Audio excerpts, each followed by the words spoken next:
नमस्कार दोस्तों, मैं घनश्याम राय आप सभी का नीलडंका हिंदी में स्वागत करता हूं। अजित पवार ने बुधवार को पूरा दिल खोलकर भाषण दिया। उन्होंने भूत से लेकर भविष्य तक की बात की। कई मुद्दों पर उन्होंने शरद पवार को निशाना भी बनाया, लेकिन उन्होंने कहा कि शरद पवार हमारे लिए देवता हैं, क्योंकि हमने उन्हीं की छत छाया में रहकर राजनीति सीखी है। अजित पवार ने 2019 में बीजेपी और एनसीपी के बीच हुई डील पर भी अपनी बात कही। तो 2024 में केंद्र की किसकी सरकार बनेगी, उन्होंने यह भी बताया। उन्होंने कहा कि एक बार फिर केंद्र में मोदी जी की सरकार आएगी। उन्होंने सोनिया गांधी के विदेशी मूल के मुद्दे पर भी शरद पवार को घेरा। इस दौरान अजित पवार ने शरद पवार के लिए ही नहीं, बल्कि परिवारवाद की बुनियाद पर खड़ी राजनीतिक पार्टियों के लिए भी एक कड़ी बात कही। अजित पवार ने कहा कि हम आपके घर में पैदा नहीं हुए हैं, तो इसमें हमारी क्या गलती है। अजित पवार का परिवारवाद पर सीधा निशाना था। यह सही है कि परिवारवाद के नाम पर राजनीतिक दल कार्यकर्ताओं के साथ दोयम दर्जे का व्यवहार करते हैं, चाहे वह अविभाजित शिवसेना हो, चाहे कांग्रेस हो, चाहे समाजवादी पार्टी आदि। ये दल परिवार के बाहर से आने वाले कार्यकर्ताओं और नेताओं से कभी भी अच्छा व्यवहार नहीं किया। उम्मीद है कि अजित पवार अपनी बात पर कायम रहेंगे और वे परिवारवाद को बढ़ावा नहीं देंगे। तो दोस्तों, आज हम अजित पवार के भाषण के अनुसार परिवारवाद के मुद्दे पर बात करेंगे। अगर आप हमारे चैनल पर नए हैं तो आपसे रिक्वेस्ट है कि हमारे चैनल को सब्सक्राइब जरूर करें। पिछले दिनों भोपाल में पीएम मोदी ने भ्रष्टाचार करने वाली पार्टियों में एनसीपी का भी नाम लिया। उस समय उन्होंने परिवारवाद की बुनियाद पर खड़ी राजनीतिक दलों को भी निशाना बनाया। बीजेपी हमेशा परिवारवाद का विरोध करती रही है, लेकिन आज पूरे देश में पार्टी परिवारवाद की बुनियाद पर ही खड़ी है।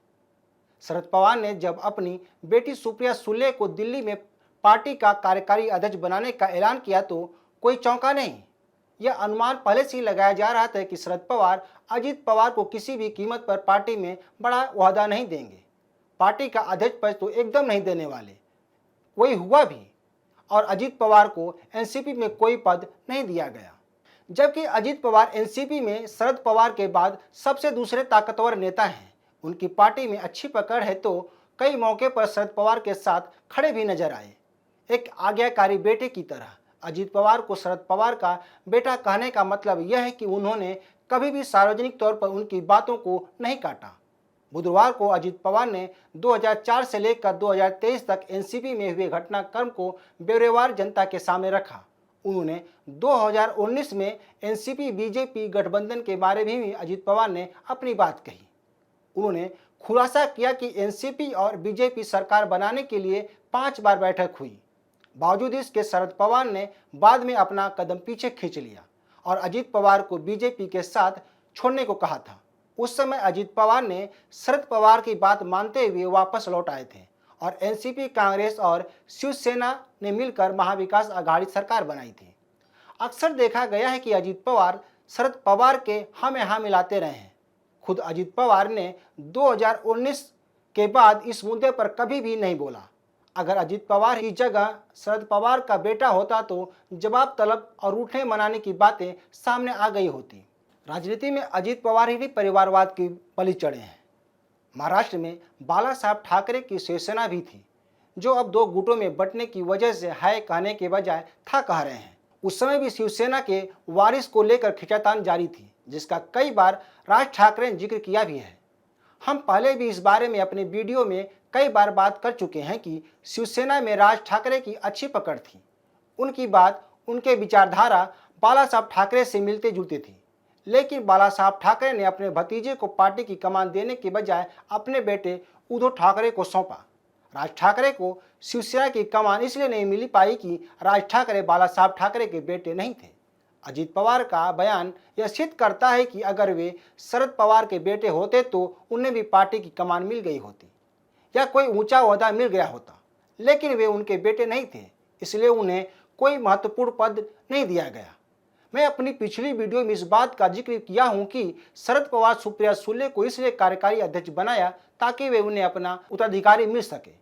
शरद पवार को अजित पवार पर विश्वास नहीं है। उन्हें डर है कि अगर अजित पवार कभी बगावत करते हैं तो पार्टी उनके पास रहेगी। अब एनसीपी टूट फूट के बाद शरद पवार के पास है, जैसा कि शिवसेना है। आधा एकनाथ शिंदे के पास है तो आधा उद्धव ठाकरे के पास है। अब सवाल यह उठता है कि क्या शरद पवार अजीत पवार को पार्टी में कोई वादा देते तो क्या वे बगावत करते? ऐसा कहना मुश्किल है, क्योंकि अजीत पवार ने कहा कि शरद पवार ने सुप्रिया सुले को पार्टी का राष्ट्रीय अध्यक्ष बनाने का प्रस्ताव रखा था, जिसका हमने समर्थन किया था।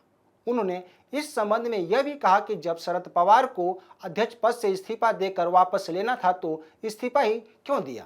वहीं यूपी में समाजवादी पार्टी में अखिलेश यादव और शिवपाल यादव की लड़ाई वारिस को लेकर ही हुई थी।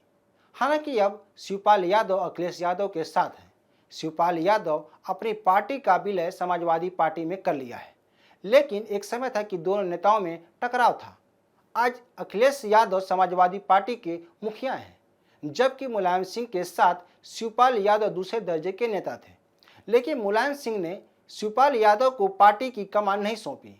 ऐसे में सवाल उठता है कि अगर शिवपाल यादव मुलायम सिंह यादव के भाई की जगह बेटे होते तो क्या उनकी अनदेखी करते? ऐसा लगता है शायद ही मुलायम सिंह शिवपाल यादव की अनदेखी कर पाते। तो क्या पार्टी में काम करने वाले नेताओं को मुख्यमंत्री या अन्य ऊंचा पद नहीं पा सकते अगर वे राजनीतिक परिवार से नहीं है तो? जैसा कि कांग्रेस में भी परिवारवाद को देखा जा रहा है। राहुल गांधी से अच्छा नेता इसी उपेक्षा की वजह से पार्टी छोड़कर चले गए। दोस्तों, आप इस बारे में क्या सोचते हैं, हमें जरूर बताएं। इस वीडियो को शेयर, लाइक और कमेंट जरूर करें। हमारे YouTube चैनल को सब्सक्राइब करना न भूलें। धन्यवाद।